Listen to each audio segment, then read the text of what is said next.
আজ হচ্ছে আমাদের সকলের কাছে একটি বিশেষ দিন, কারণ আজ হচ্ছে বুদ্ধ পূর্ণিমা। বুদ্ধ পূর্ণিমা বৌদ্ধ সম্প্রদায়ের প্রধান ধর্মীয় উৎসব। বৌদ্ধ ধর্মাবলম্বীদের পাশাপাশি হিন্দুদের কাছেও এই দিনটি অত্যন্ত গুরুত্বপূর্ণ, কারণ হিন্দু ধর্ম অনুসারে শ্রী বিষ্ণুর নবম অবতার হিসাবে গণ্য করা হয় গৌতম বুদ্ধকে। বৈশাখ মাসের এই পূর্ণিমা দিবসে মহামানব বুদ্ধের জীবনে 3টি গুরুত্বপূর্ণ ঘটনা সংঘটিত হয়েছিল বলে দিনটি বুদ্ধ পূর্ণিমা নামে খ্যাত। এই দিনে গৌতম বুদ্ধ জন্মগ্রহণ করেছিলেন।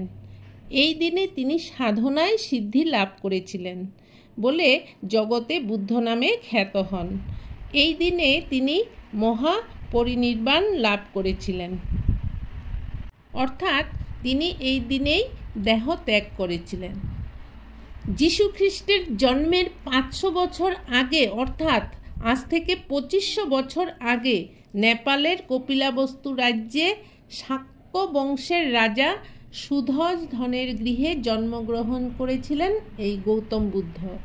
জন্মের 7 দিন পর মায়াদেবী মারা যান এবং বিমাতা গৌতমী দেবীর কাছে পালিত হন। এরপর ভ্রমণকালে জরা ব্যাধি শোক তাপ থেকে মানুষের মুক্তির জন্য তিনি গৃহত্যাগ করেন। শ্রাবন্তীতে রুদ্রগ্রামের কাছে শিক্ষান্তে 5 জন শিষ্যসহ গৌতম বুদ্ধ বুধগয়ায় পৌঁছালেন। বুধগয়ায় উড়ুবিশ্ব গ্রামে নৈরঞ্জনা নদীর নিকটের তীরে শুরু করলেন কঠিন তপস্যা।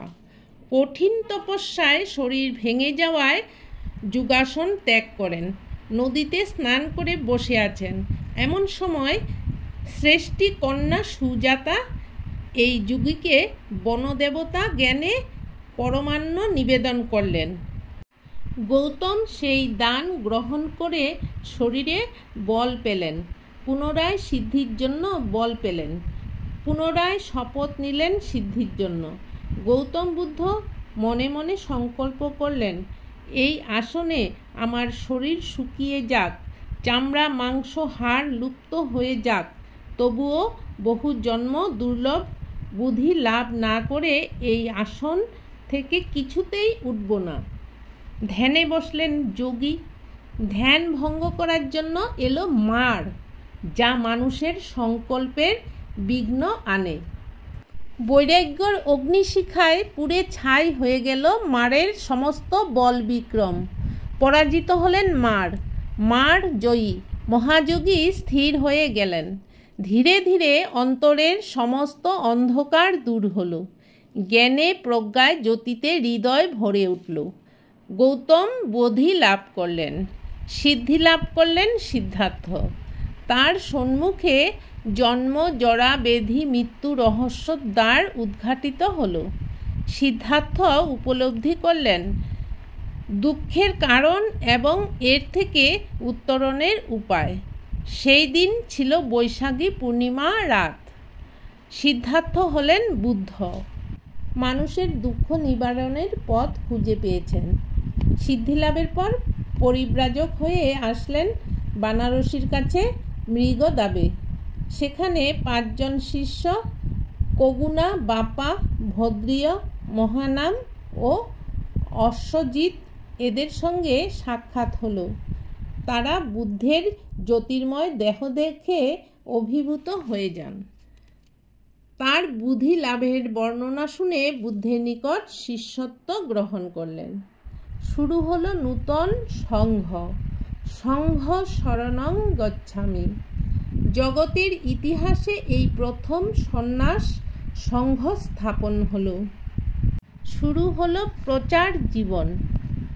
বহুজন সুখায় বহুজন হিতায়, এই কল্যাণকর বাণী ছড়িয়ে দিতে লাগলেন।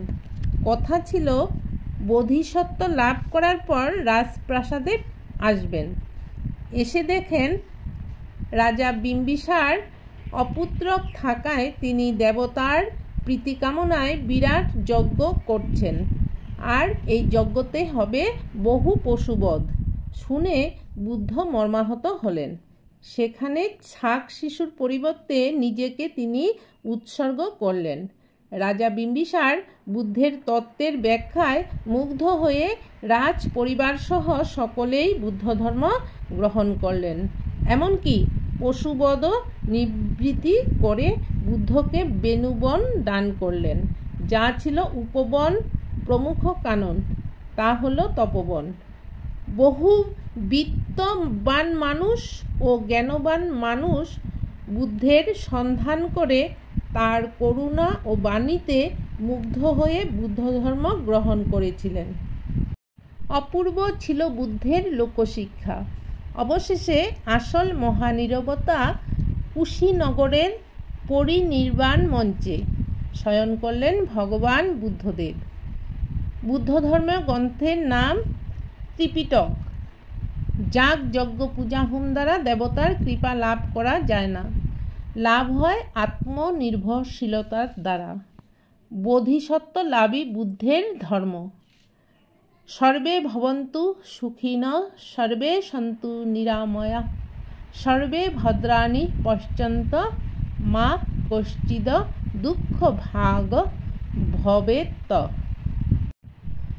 জয় ভগবান গৌতম বুদ্ধের জয়, জয় ভগবান গৌতম বুদ্ধের জয়, জয় ভগবান গৌতম বুদ্ধের জয়।